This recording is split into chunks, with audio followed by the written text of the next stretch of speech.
Hello and welcome to another episode of Richard and Paul Cook ... But today's episode is the Christmas special, festive special. So we just thought we would have a chat first of all about Christmases past and the kind of foods that we used to eat way back in the day. And then we thought we'd show you a few bits and pieces of our preparation for our Christmas meal. And as you can see, we have this lovely table decoration, candle holders from Poland that were gifted to us by Sharon. Thank you, Sharon. Thank you, Sharon. So we've got those ready. We're not going to light them till Christmas Day, and they will be our centrepiece. And we've got a few Christmassy bits and pieces dotted around the house as well. So yeah, Paul, what was it like food-wise in your house growing up? Can I just say, Richard, you're my centrepiece for Christmas. What, you want me to get on the table? Yeah, do a bit of lap dancing, put a pole up, all of that. Yeah. Naked like a stuffed turkey? Oh, Paul, thank you. Yeah, I mean, Christmas was busy. It was just always busy. Can I just stop you there? I do apologise about the light, by the way. The sun keeps coming in and out and we probably look too bright. No, I look fabulous. Yeah. I do apologise for that. Yeah, you just look old and ragged. I don't think I do, Paul, very much. So yeah, it was always a time where Auntie Phil, Uncle Len and the family would come over and it would be big, and Patrick Williams, who was would they come to you? They always? would come to us. Yeah, I think we did. New Year's Day was at theirs and Christmas Day was at ours, or maybe occasionally we swapped over. I can't remember, but I just remember a table full of the usual food of those days, and us as kids, we were on a sort of put you up smaller table in the corner. Sort of with cousin Tina, and yeah, we were always sort of slightly separate, and of course we were allowed baby sham as a special treat on Christmas Day. So yeah, and it was the usual things, you know. It was turkey because we ate meat then, turkey and roast potatoes, and one thing that we always had, which I think does split people, is we had bread sauce, which I always really liked because I liked the spicing of it and I liked the making of it, where you would put cloves into a onion. Paul, let's face it, if it was croissant sauce, you'd have been eating it. Most probably. And then you boil that up with a bay leaf and then you would use that once the onion was soft. You take the cloves out, take the bay leaf out, and use Mum used to chop up the onion as well because it was really soft, and use the flavoured milk to make a bread sauce, which I always loved, and I always thought that the best part of a Christmas meal was the leftovers as well, and I would love a sandwich of bread sauce and of stuffing, because of course stuffing was really important. And what did you do on Boxing Day? Did you have the same again on Boxing Day? Yeah, I mean it was or was it did leftovers? I think it was mainly leftovers, because even though it was a big meal, there was 20 of us or whatever, so it was quite a lot of people. So I think we got through a lot, but I have to say, I was, that you always have that horrible thing with Christmas Day where you've got the turkey, sitting on top of the fridge for a day or so afterwards. And yeah, I'm glad we don't have any of that anymore. No, yeah. I don't like the thought of a dead carcass hanging around in the house. Although we did eat turkey many times, but we always insisted on getting an organic, free-range turkey from that specialist butchers in Northfields, and that was delicious, and we always cooked it really well. When you say we, you mean us too, rather than your family? Yeah. So in terms of my family, It was Christmas Day was always fairly busy because we would alternate going to the grandparents. So one year it would be Granny and Grandad, who were my mum's parents, and then another year it would be Grandma and Grandad, which were my dad's parents. So we would alternate year upon year. But very often what would happen is we would sometimes do 2 lots of families in one day. So we'd go, say, over to Wilmslow, where my granny and granddad were, and we would have Christmas dinner there. And there would be 10, 11, 12, I think 13 of us, and Granny would do everything.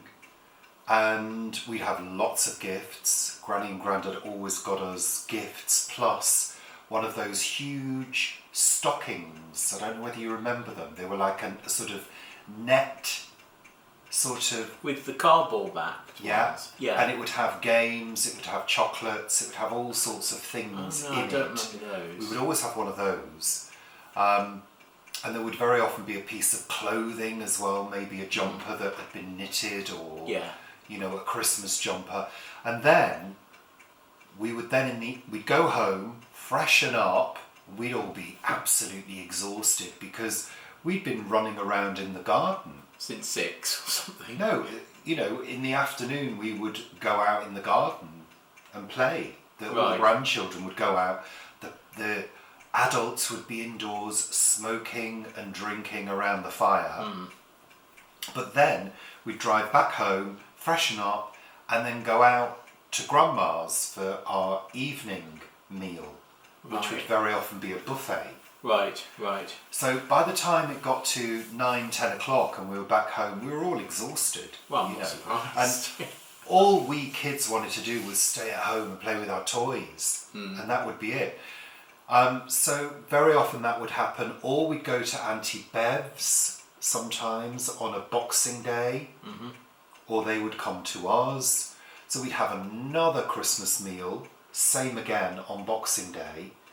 And then it was my mum and my granny's birthdays at the beginning of January. So very often we'd go over to them at the beginning of January. So I just remember it just being a very, very busy time and not always enjoying it. And we were allowed baby sham as well. Yeah. In fact, we were allowed bits and pieces of alcohol. Yeah, and of course there would be what you call liqueur chocolates as well. They're sort of like an old Madeira box of liqueur chocolates and things, where Madeira was the main one. My granny would always have liqueurs. Liqueur chocolates, and Granny would have all her chocolates out in the dining room on the sideboard. Right. Along with a bowl of fruit. And nuts. Nuts. And, we would sort of sneak in and, nick the chocolates. We were allowed to, she didn't mind. But my granddad would always buy her a huge box of chocolates with a padded lid. Yeah. And some kind of picture. You know when they say about chocolate box views? Well, that's where it comes from. That's it. It's funny when with 2 layers. Yeah. I think Dad bought Mum a box of chocolates, and again they were big, but I think this was a single layer one. I think they were single layers, but again with that padded top, and and then of course there was the tins of chocolates, which were much larger in those days. They just were. They were huge. Quality Street, enormous, and full. Now they're shallow and half full, and then other things as well. And I used to love the matchmakers. Matchmakers. All of those. Love those. Terry's chocolate orange. Yeah, of course. Yeah. I remember Lindt chocolates, and they were actually considered the cheap end of the market. Right. In those days. Yeah, I think they were. They were. For children, the top end of the market would always be Cadbury's. even though it's not really considered a top-end chocolate. But that's what we wanted. We wanted Cadbury's. We always got a selection box. We were very lucky.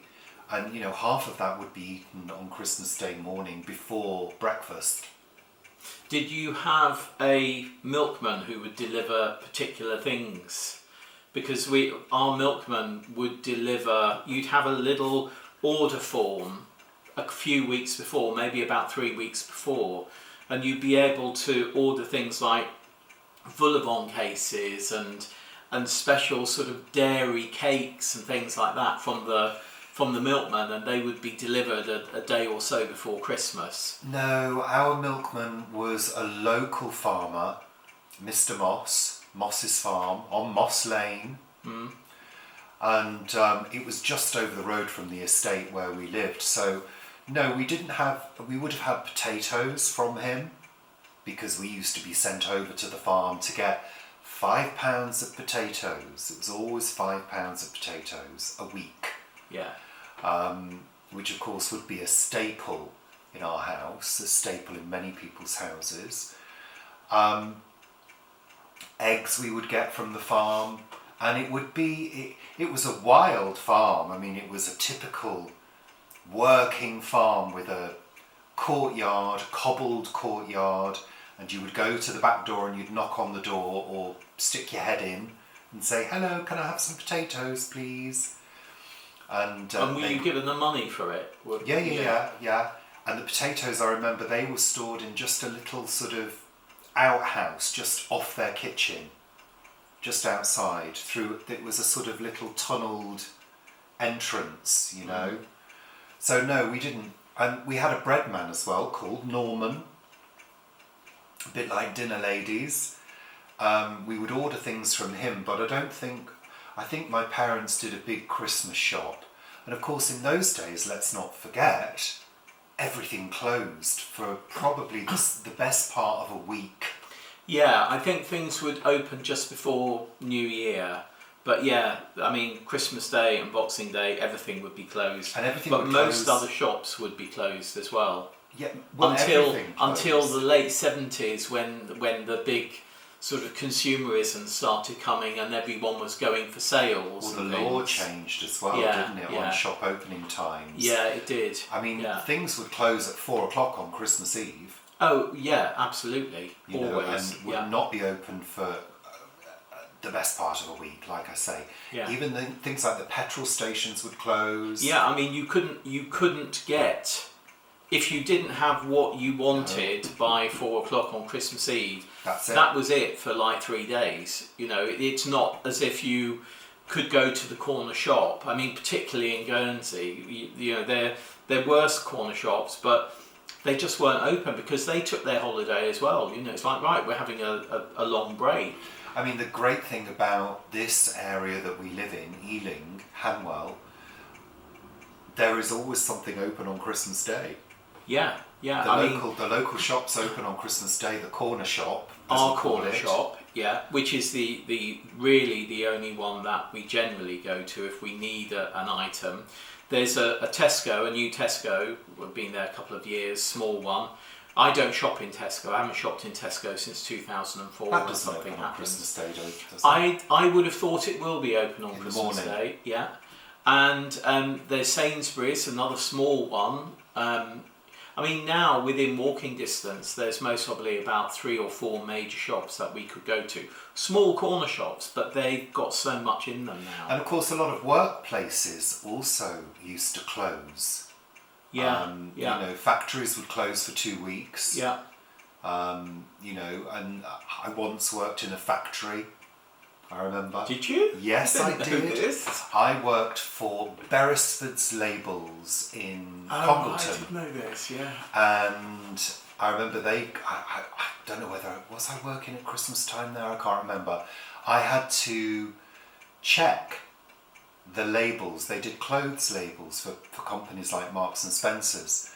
And I would have to check the artwork and the labels. And you had to do it with somebody else. You had to make sure it was right before the order went down for processing and printing.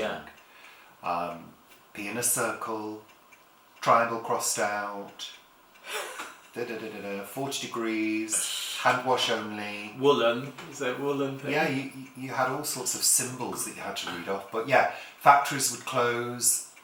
Generally, places would close for the best part of 2 weeks. Yeah.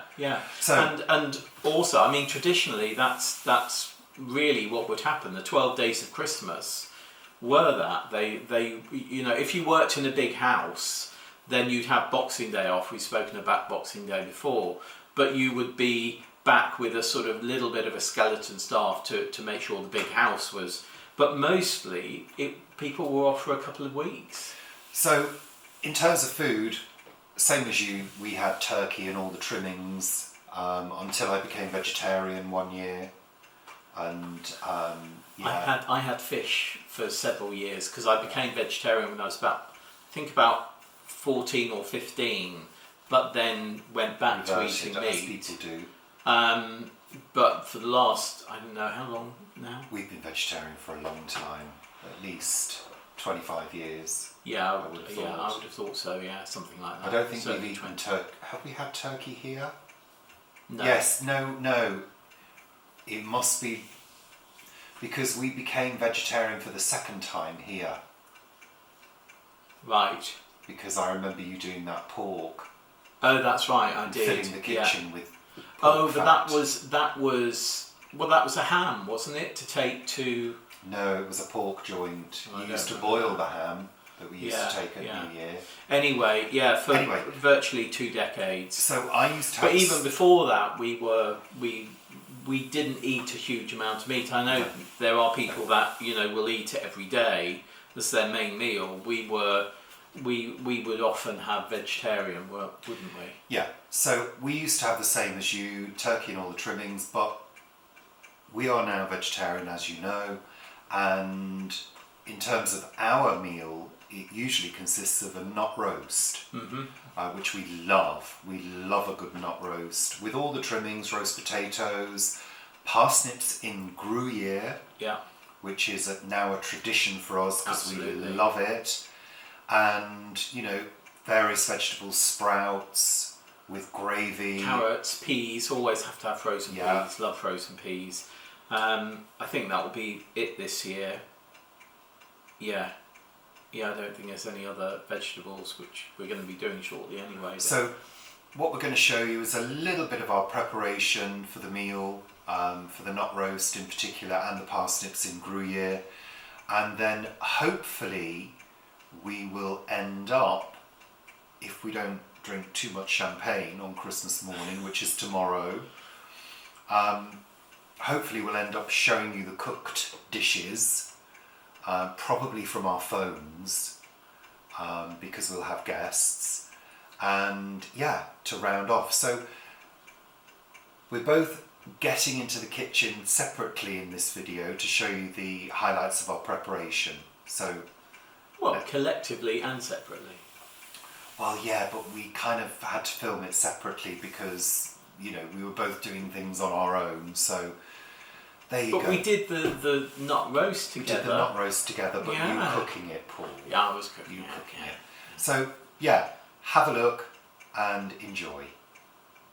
Okay, so we're in the kitchen and Paul has prepared the ingredients for the knot roast. So the recipe is available on our channel. Mm-hmm. Yeah. And is it the same recipe as this one? Yeah, it's the same as this one. Yeah, absolutely. I mean, we don't tend to, I guess, do Christmas traditions like everybody else. We have our own traditions. Yeah. And it is traditional that we make a knot roast, but I think we mentioned earlier that we're doing it as a knot Wellington or individual knot ones. Wellingtons, which is basically encased in pastry. Yeah, so the knot roast will be encased in pastry, individual ones for each of us.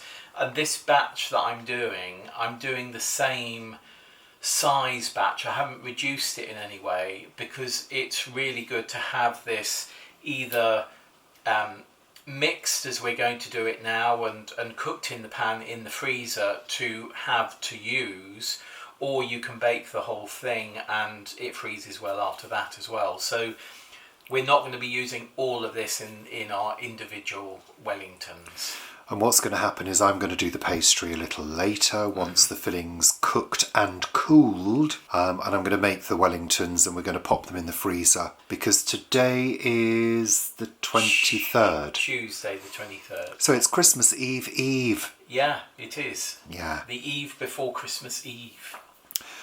So what we're trying to do is get ahead of the game and just do a bit of prep. So it just makes Christmas Day... We've only got 2 people coming, but it just makes it a little bit easier than having to cook everything from scratch on Christmas Day. Yeah.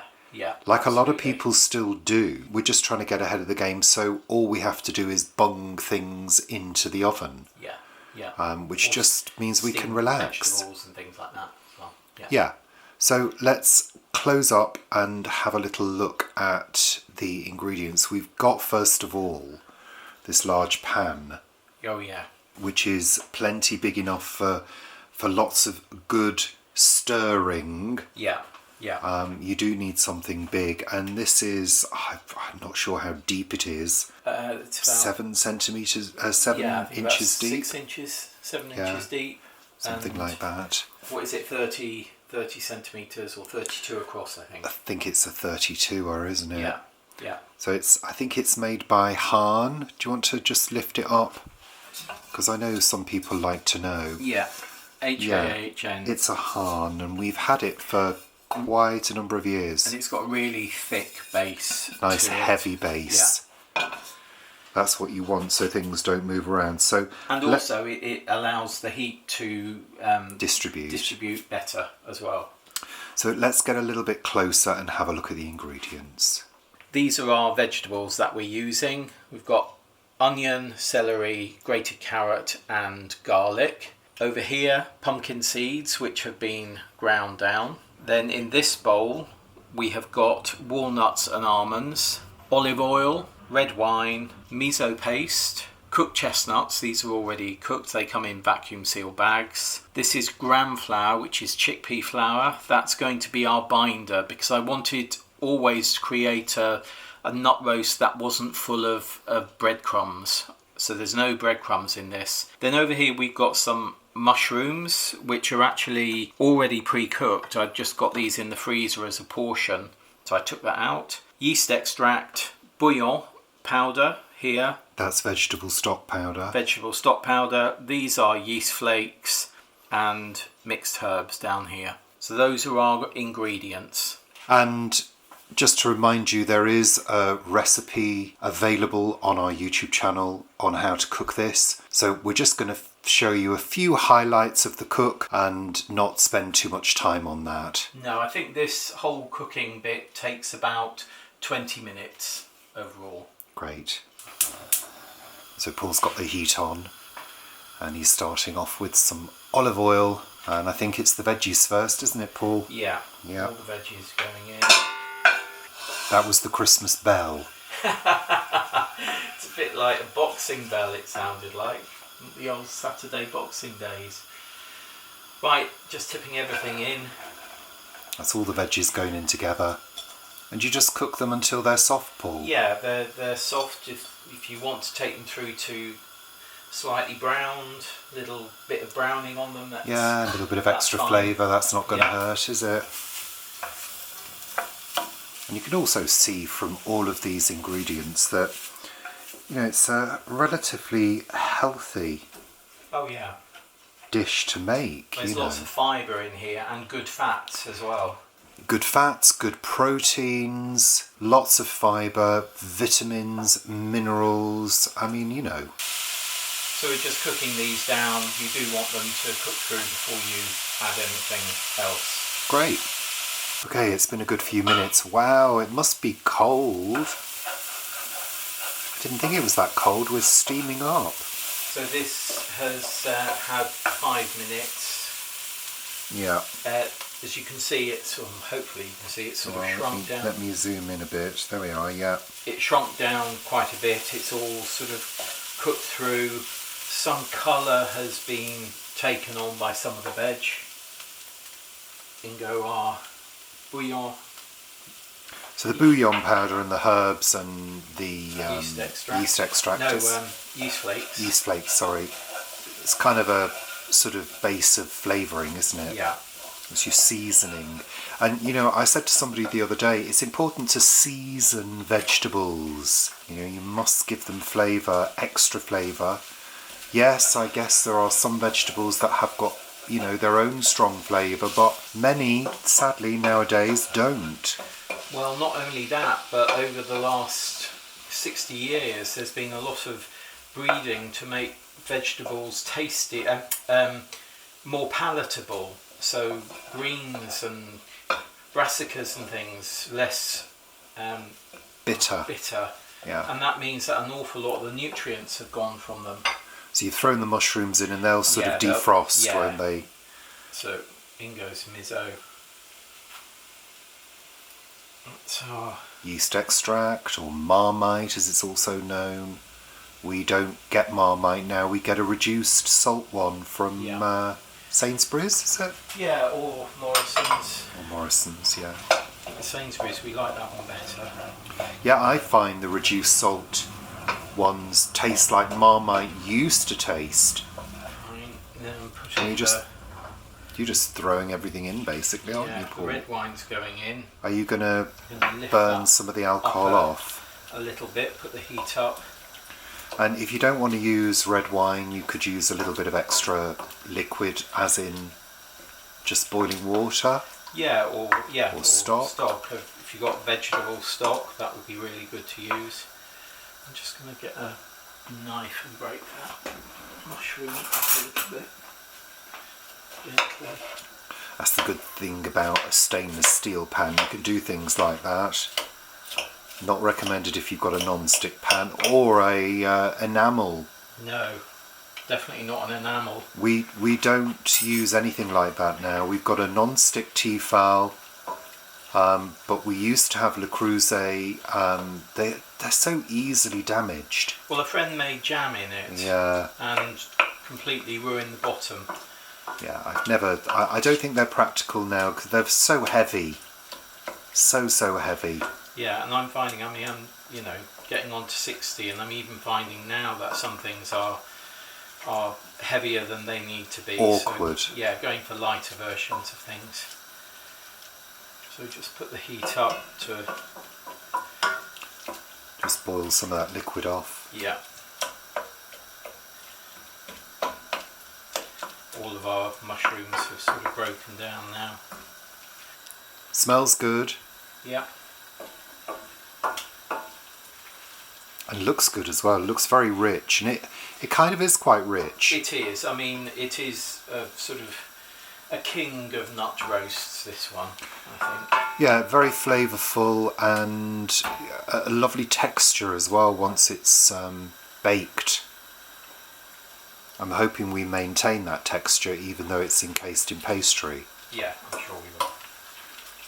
I mean, basically it's like a fancy vegetarian sausage roll. It is. Basically. Those are the chestnuts. Chestnuts going in. Distribute them all the way around. These are our nuts going in. Those are ground nuts. So what are the nuts that you've used, Paul? I've used almonds and walnuts this time. If you prefer pecans or Brazil nuts or hazelnuts, use your own mix of things that you like. And like I said earlier, the ingredients and the amounts are available in the video. In go the pumpkin seeds. Ground up pumpkin seeds. Yeah, if you like sunflower seeds particularly, you can use sunflower seeds. If you want to use more nuts, you can use more nuts and less seeds. So the mixture now is starting to look more like a stuffing. Yeah. And I guess you could actually, if you wanted to make a luxurious stuffing, you could use it as a stuffing. Oh, you could. Yeah. But I think if I was doing it as a stuffing, a traditional stuffing, I most probably would add a few breadcrumbs because I think that texture works well. So we're just cooking this briefly through. You can see that all of that liquid has been soaked up now from the red wine. It's still pretty wet, pretty moist, this mix at the moment. So that's supposed to be cooked for about 5 minutes in sort of adding it all. And we're just going to turn the heat off now and let it cool. We still have the gram flour to add, but we're going to add that once it's cooled down a little bit. So heat off, and I'm just going to leave it uncovered for about 10 minutes and just give it a stir every now and again. Let some of that heat out. And also I guess it will let out some of the excess moisture as well. Yeah, yeah. So we don't want it to be too wet. No, no. So it's been about 10 minutes or so, hasn't it, Paul? And I've given this quite a few stirs to cool it down. I mean, you could leave it longer to cool if you want, but that's 10 minutes is fine. As you can see, there's no steam coming off it now. And then we're just going in with the gram flour.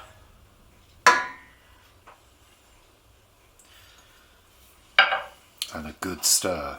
A very good stir.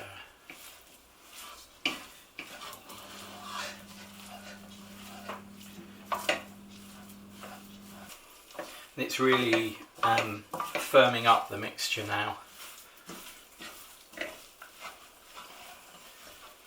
And this mixture, you know, it's so versatile, isn't it? You can use it for so many things. What you could do is you could actually use it as a meat replacement in bolognese or chili. I think we've said that before. We certainly use the leftover not roast very often to break it up and, you know. Yeah, absolutely.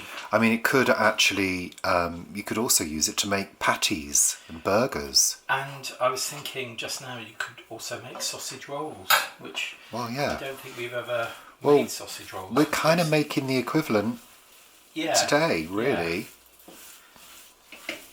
Yeah, that's really Nice and you can feel stiff. it's really stiffened up quite a bit.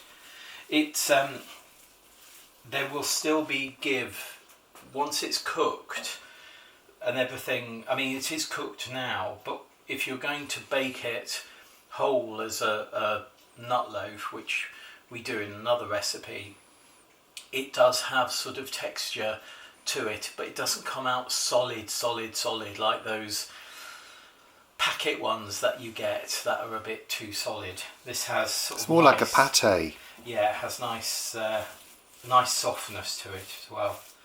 But yeah, that's basically That's it. our mixture done. So I guess I need to get on and make some pastry Yeah, yeah, and let that chill, and then this needs to cool as well, fully, yeah. and then I can build the little mini Wellingtons. You can, and what we're not going to be using today in the mini Wellingtons will be going into the freezer. I'll most probably portion it up into several portions. Great.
So there we have 5 not roast parcels, Wellingtons, whatever you want to call them.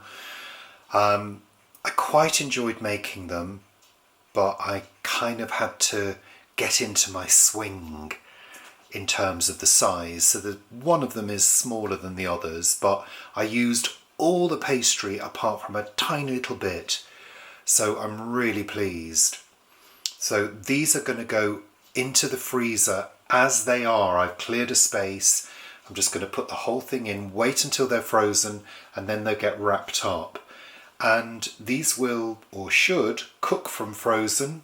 I'll need to glaze them, and they should take about, 30 minutes in the oven, around 180, 200, something like that. I'll be cooking them on Christmas Day. So, yay, objective achieved. And we're on to the next dish. So, parsnips in Gruyere, very, very easy to make. What I've done is cut up 700 grams of parsnips, peeled them, washed them, cut them up, steamed them in the microwave with a little bit of water and a lid for about, I think it was about 10 minutes, until they're starting to go tender. So they're just yielding with a knife, but some of them are still a little bit firm. That's fine. That's what parsnips tend to be like. Some are firmer than others. And I've made a white sauce, usual method. I've used, 3 or 4 tablespoons of olive oil, a couple of tablespoons of gram flour, and probably about, half a litre of oat milk. And then I've used a couple of packs of Gruyere cheese, a little bit of cheddar cheese, and I've seasoned this with nutmeg and Dijon mustard, and I'm just making sure most of the cheese is melted. You can see that it's very unctuous.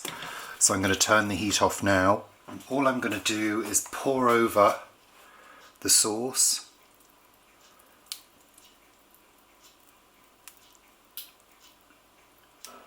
Just going to give it a little shake. And that's it. And on Christmas Day, I'm going to let that cool, put a lid on, put it in the fridge.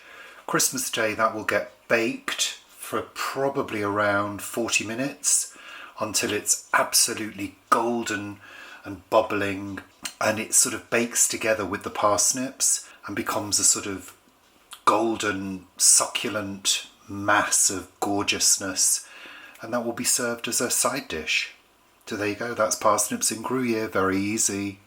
So it's Christmas Eve today, and Paul is in the kitchen doing a little bit of prep of vegetables. So we're having steamed veg with our meal, and Paul, you are prepping some carrots. I am, yes. So I'm not sure whether I'm going to do these as batons or coins. Mostly coins. But yeah, just peeling them. These aren't organic, these aren't our own, so I am peeling them. Yeah. And I think they're going to be coins. Okay. So, and of course, any peelings are going to go into our compost bin. Which is there, sits there on the counter. Yeah, and then down to the plot. Yeah. And we've also got some sprouts as well. What do you normally do with your sprouts, Paul? Because I remember my mum used to cut a cross in the base. Yeah, I still do. Yeah. Do you? Yeah, so I take the outer leaves off, particularly if they're sort of bigger than, like a 10p piece, a UK 20p piece. If they're bigger than that, I'll put a hole in the bottom because then they cook quicker. You mean the base is bigger than a 20p piece? No, if the whole thing is bigger than... Well, they're blooming small if it's a 20p piece. Yeah, what's it? Bigger than 10p piece, something like that. But they are. I mean, sometimes they are. We'll have a look in a minute. Really? That tiny? A 20p piece is tiny. Yeah, maybe. So there we are. That one is about 10p piece, so I wouldn't put a cross in that one. That one I mostly would, but these I definitely would.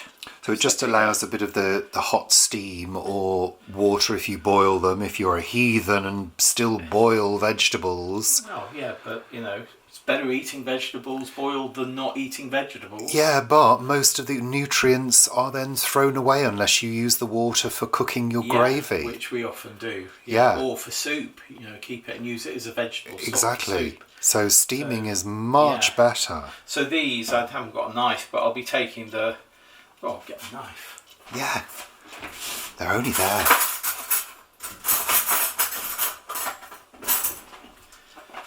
Taking the bottom off. Hold on, let me just close in. Bear with, people. Let me just focus on that, Paul. Hold on. There we go. Taking the bottom off. Taking the bottom off. And a few of those outer leaves, if they're like little mini cabbages, aren't they? Well, they are. I mean, the thing is, all brassicas have come from the same plant. They've been bred in different ways. So you've got a little cross. Yes, there's a little cross there. That. And that will just allow when it basically will open up a little bit and allow a bit of steam to go in there when we steam them, so it just steams them a little bit quicker. So Paul's going to get on with those, and what he's going to do is pop them into a food bag. Yeah, so they'll be damp. I will put a little bit of water over them, but not leave them soaking in water. And the carrots will go in the bottom of this bag, and then I will use a little clip to do that, and then the Brussels will go in the top with a little clip to close that one. Okay, great. So there we are. Paul has prepped the sprouts and the carrots. Okay, so why do you keep them separate? Is it because they cook at different rates or what? No, I just like to serve them separately on the plate. I've cut these sort of up into the same size as how I think these are going to steam, so they should cook at the same rate. But yeah, just instead of mixing them up, I've just kept them separate so we can put some Brussels. If someone doesn't like Brussels, if they don't like carrots, they don't get carrots. Great. But I think the people we've got tomorrow, the two people we've got tomorrow, they eat both of these anyway. So tomorrow it means we've just got gravy, custard, potatoes, and we've got to get the Gache Melee. I'll get the Gache Melee out of the freezer. Today. Yeah, and then I'll put that into the fridge overnight, and it'll defrost in the fridge. Are we going to have it warm? Oh yeah, definitely. Yeah. Yeah. Okay, so we're virtually done. So I think the next time you're going to see us will be tomorrow morning. Aww. On Christmas morning. So it's Christmas morning. Merry Christmas. Paul has been in the kitchen doing a bit of prep. I will take you in there now. I've been doing preparation of just getting the rooms looking festive, making sure the table's set, etc., etc. Very simple table, very simple indeed. Everything's tidy. I'm going to be putting the lights on later. Paul has put potatoes onto steam for the roast potatoes, so they're on the way. He's prepared a few more sprouts as well. Got those ones that he did yesterday. That is the Gache Melee. That is the parsnips and Gruyere. The little nut roast pastries or Wellingtons are still in the freezer. It's just coming up, I think, to midday. So those won't need to go in until probably around 25 to 2 because we're aiming to eat by 2:30. Our guests will be arriving at 2 o'clock. So we've taken the Wellingtons out of the freezer and just glazed them with a little oat milk. So they're going to be going in shortly. The potatoes are par cooked, so they're going to be going in shortly as well, as will the lovely parsnips and Gruyere. So Paul's got everything under control and time. We will come back and have a look when things are cooked. So it's about 1:30. We're just preparing for our guests to arrive. So I've got all my lights on. The Philips Hue lights, which can be any colour. So that's the hallway with a little bit of extra sparkle. In the front room, the fire is lit. Had a swap round of the cushions. Put this little blanket on the sofa. It's a particularly cold day today. Fire is lit, as you can see, getting nice and hot. Christmas tree lights are lit. There we are.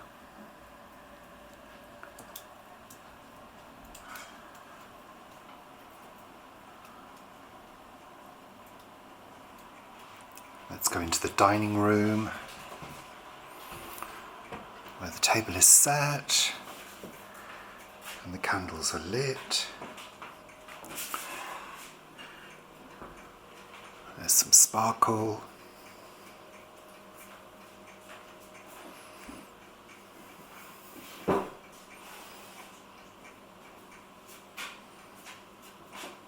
The food is on.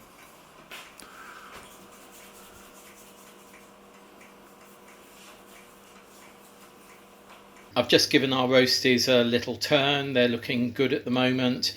And I've just switched our steamer on. That's got Brussels and carrots, and we'll soon have peas in when it comes up to temperature. So these are going back in the oven. Oh, can't see it's all steamed up. Oh, it's cleared. Yeah, those seem to be doing well. All good. All good. And these are going back in. So here we are, it's Christmas Day, and this is Katia and Mireille. They are sisters and they are our guests today for Christmas dinner. So I promised you that I would show you the cooked, finished meal. So there we are on the plate. Lovely. And I'm going to get the girls' opinions of what it tastes like once they've eaten it. Thank you, ladies. Thank you. Merry Christmas. Merry Christmas to everybody. So it's a little later and we have enjoyed our meal, our Christmas meal. So I'm going to ask the ladies what they thought of our Christmas meal. So we served parsnips in Gruyere, not roast Wellingtons, and a selection of vegetables and gravy. What did you think, ladies? Oh, it was good. Just good. Just It good? was delicious. Yeah, that's better. That's better, Moreau. Yeah. Katia, Well, did you enjoy your meal? I know we... I did very much. On 10, you got 10. Thank you. And lovely. And normally I don't like that many vegetables, but those were great. Oh, thank you. Did you like the Gache Melee? I like the pudding as well. Very nice. Oh, Marshmallow. excellent. Have we No, eaten it was enough? a 10 out of 10. I want more. Thank you, She Mireille. ate all the plates. She had seconds. Well, Mireille did have seconds, absolutely, and enjoyed it thoroughly. And, you know, that to us is the pleasure, because to cook for somebody is to give love. Yeah. And that's what we do whenever we cook for friends. We are showing them health, wealth, happiness and love, because that's what you impart when you cook for somebody. So happy Christmas, ladies, and I'm Merry delighted Christmas. you enjoyed Thank it. you. Christmas, I'll be back Katia. next year. Yay. Well, it's tradition. We usually spend Christmas Day together, the four of us, in some way, shape or form, Yeah. whether it's at Mireille's or whether it's here. And it could be at Katia next year. Could be. It could In be, the south of yes. Never know. Ooh. Ah, yes, because, things are happening for Mireille at some point this year, And they might be 2026, and they might be happening for us, but more on that when that happens. So I just want to say thank you so much for your company this afternoon. It's been a delight, and we're going to continue drinking and eating chocolate. Yeah. Mireille's had about 10 chocolates already, and that Yeah, was yeah. between eating the meal and having the dessert. Well, isn't that marvellous? That's what Christmas is all about. So thank you very much, and say goodbye to the viewers. Merry Christmas. Merry Christmas, Joyeux Noël. Thank you. So the girls have gone, and it is, I don't know what time it is now. 5. Five. So we're going to relax now after I put this video together. He's got work to do. Yeah. But yeah, that's another Christmas day almost over. Yeah, it is. But yeah. we enjoyed it and the food was good. Yeah, it was really good. I liked those Wellingtons. I thought that worked really well. Yeah, they did work. So so we're rounding off the day and saying goodbye. So yeah, there you go. Bye for now. Bye. Happy Christmas. So there you go. So we do hope that you've all enjoyed your Christmas, and we want to wish you a very happy New Year as well for 2026. Let's hope it's a good year for everybody. Let's hope certain things in the world become resolved to a certain degree. Yeah. I think certain things will never be resolved, but hey, one can live in hope. And let's hope certain situations with politics get resolved as well for the better for all, rather than just for the rich. So thank you so much for watching. Thank you for all your support in 2025 and going back. And yeah, thanks very much for watching. Thank you. And have if you've had a good day, that's fabulous. If you're in America, you must be still having a good day, and we'll see you soon. Thanks for watching. Bye for now. Bye.